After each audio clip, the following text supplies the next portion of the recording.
খুলনায় প্রচণ্ড ঝড় হচ্ছে, দেখেন ঝড়, প্রচণ্ড ঝড় ঝড় বাতাস। এখনো পর্যন্ত বৃষ্টি শুরু হয়নি, বাতাসই হচ্ছে। মাঠে মাঠে ফসল, দেখেন ফসলগুলোর কি অবস্থা। আমার গাছ থেকে নারকেল পড়লো, এখনই নিয়ে আসতে হবে, না হলে কেউ নিয়ে যাবে। দেখেন কি প্রচণ্ড বাতাস, কি বাতাস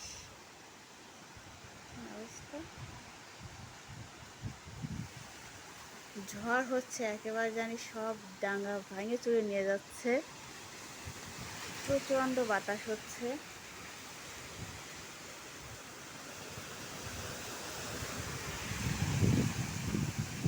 গাছগুলো ভেঙে চুরে নিয়ে যাচ্ছে বাতাসে। ঝড়ের এত প্রকোপ।